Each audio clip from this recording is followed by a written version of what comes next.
আসসালামু আলাইকুম। Welcome to our channel স্বাধীন পাঠশালা ইন অ্যানাদার ভিডিও। সপ্তম শ্রেণীর প্রিয় শিক্ষার্থীরা, আশা করি তোমরা সকলেই ভালো আছো। আজ আমি আলোচনা করব সপ্তম শ্রেণীর বই থেকে 8.8 নিয়ে ইন পেয়ারস অর গ্রুপ জোড়ায় জোড়ায় রিড দ্য ফলোইং টেক্সট, নিচের টেক্সটটি পড়ো এন্ড এবং ফিল দ্য গ্যাপস, গ্যাপটি পূরণ করো উইথ দ্য অ্যাপ্রোপ্রিয়েট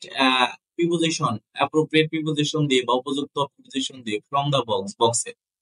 অর্থাৎ আমাদের যে কথাটা এখানে বলেছে সেটা হচ্ছে বক্সে বেশ কিছু প্রিপোজিশন দেওয়া আছে এবং এই বক্সের দেওয়া এই প্রিপোজিশন গুলো দিয়ে আমাদের নিচের শূন্যস্থানটা পূরণ করতে হবে।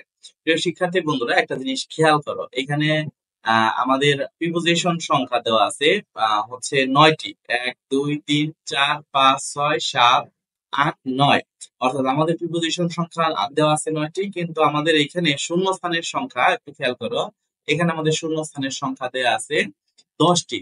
অর্থাৎ আমাদের একটি শূন্যস্থান বেশি দেওয়া আছে, কিন্তু শব্দ আমাদের একটি কম দেওয়া আছে।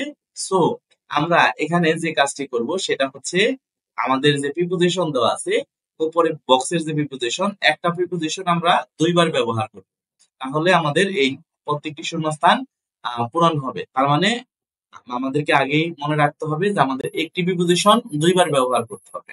সো আমরা সব প্রিপোজিশনের বাংলা অর্থগুলো প্রথমে একবার জেনে নিই। তো এখানে বি সাইড মানে হচ্ছে পাশে, তারপর বলছে ইন মানে হচ্ছে মধ্যে, উইথ মানে হচ্ছে সাথে, আন্ডার মানে হচ্ছে নিচে, অন মানে হচ্ছে উপরে, এট মানে হচ্ছে নিকটে কোনো কিছু বোঝাতে, বাই মানে হচ্ছে ধারা, অফ অর্থ এর, এবং ফ্রম মানে হচ্ছে থেকে। এই ছিল হচ্ছে প্রিপোজিশন গুলো, এবং এই প্রিপোজিশন গুলো দিয়ে আমরা এখন নিচের শূন্যস্থানগুলো পূরণ করব। তো এখানে আমাদের যেটা বলেছে, বাদলস ফ্যামিলি, বাদলের পরিবার লিভস বাস করে। তাহলে কোথায় বাস করে? আমরা জানি লিভস এর সাথে সবসময় ইন বসে।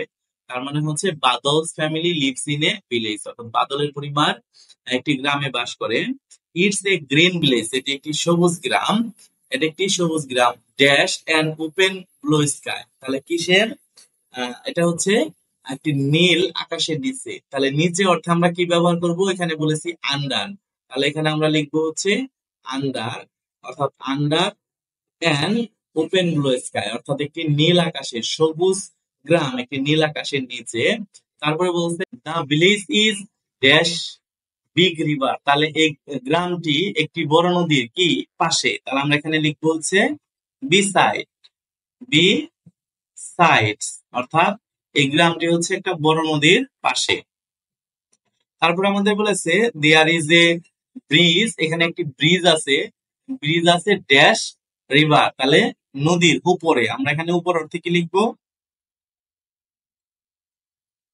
অন লিখবো, অর্থাৎ নদীর উপরে একটি ব্রিজ আছে। তারপরে আমাদের বলেছে এ ভিলেজ হাট, একটি গ্রামের বাজার অর মার্কেট সিটস বসে, অর্থাৎ একটি গ্রামের বাজার বসে। এখানে এট এট ওয়ান এন্ড, অর্থাৎ এক প্রান্তে, অফ দা ভিলেজ, গ্রামের এক প্রান্তে একটি হাট বসে, অন থার্সডে, বৃহস্পতিবারে। ইনফ্যাক্ট, প্রকৃতপক্ষে, পিপল ক্যান বাই, লোকজন ক্রয় করে, অ্যান্ড সেল, বিক্রি করে, ফিশ, মাছ, অ্যান্ড ভেজিটেবল, শাকসবজি, অর্থাৎ লোকজন এখান থেকে মাছ এবং শাকসবজি ক্রয় বিক্রয় করে ড্যাশ ইন আফটারনুন। তার মানে হচ্ছে ইন দা আফটারনুন এভরিডে, প্রত্যেক দিন বিকেল বেলা। Badal's school was 1 kilometre away, বাদলের স্কুল 1 কিলোমিটার দূরে। হিজ হোম, তার বাড়ি। তাহলে থেকে, ইংরেজি কি? ফ্রম। তাহলে আমরা লিখবো ফ্রম হিজ হোম, তার বাড়ি থেকে। He use to go to school, সে বিদ্যালয়ে যায় ড্যাশ ফুড। তাহলে এখানে আমরা কি করব?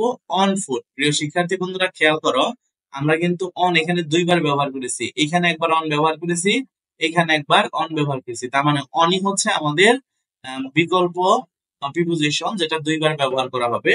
তারপর বলছে অন ফুট, পায়ে হেঁটে যায়, উইথ হিজ ব্রাদার, তার ভাইয়ের সাথে।